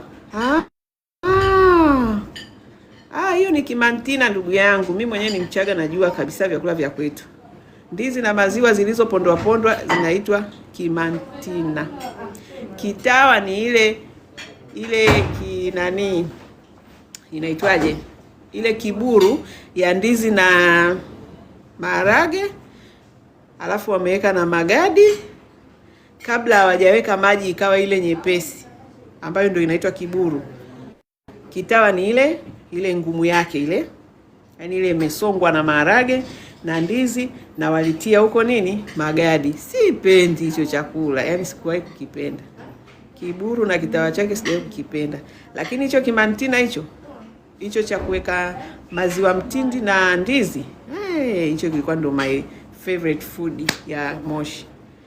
Kwa hiyo Linda, habari ndio hiyo. Wewe mwenyewe utakuwa ni wa mjini tu, hujui chochote. Eti hiyo ng'ande. Bwana na kitawa ndio jina lake. Inabidi uulize bibi yako vizuri. Hiyo ni ng'ande. Kwanza ng'ande sio hiyo. Nafikiri ng'ande ni hiyo kweli. Anyway, ila kitawa kwa kweli hapana. Hebu ngoja na mimi nitauliza. Alafu tukikutana kesho tutarekebishana. Kwetu kitawa ni ndizi na maziwa. Kweli? Basi ushapata mnani hapo. Haya, basi sawa, acha nikubali. Kitawa ni kiburu kigumu, si ndio? Haya, tunaenda sambamba. Mimi ndio hicho nimesema. Kitawa ni kiburu kigumu, ni kitamu. Labda na parachichi. Mimi sijawahi kukipenda, lakini naona nimepata nania mwingine hapo wa kwangu. Anasema hicho kitawa ni kiburu kigumu na mimi ndio hicho najua. Haya, jamani. Na nyani ni nini? Na nyani. Nyani. Jamani. Imekuwaje mbona mmefanya muda mrefu hivyo? Consultation. Love yuko wapi? Love alikuwa anapanga vitu huko. Hapana. Anapika kesho. Basi ulisema kwa sababu ulisema tustopishe. Anapika kesho, ana order. Anaweza kama ameondoka, ni muda sijamuona. Unajua point leo kumita ni kumwambia ile nani? Nini? Kwanza sijakupa taarifa za daktari. Si tulisema tutaongea na daktari. Si kwa sababu tutampikia kesho yuko theater siku nzima. Yuko theater siku nzima. Sawa, Rahma. Ndio huyo. Yuko theater siku nzima. Lakini ukienda kumuona yule mwingine, process ni zile. Lakini yeye sasa ikabidi muulize. Akasema hiyo haiwezekani. Nitoke live. Kwa herini jamani. Mimi ngoja nikapumzishe mgongo wangu. Haya, wazee wa kiburu na kitawa tutajua kesho kipi ni kipi. Ng'ande si ni nini si haya, Wachaga naona mmefumuka huko. Haya, tutajua kesho kipi ni kiburu, kipi ni nini. Jamani, mwe na jioni njema. Tulikuwa na wakati mwema mzuri. Tukutane wakati mwingine kesho inshallah.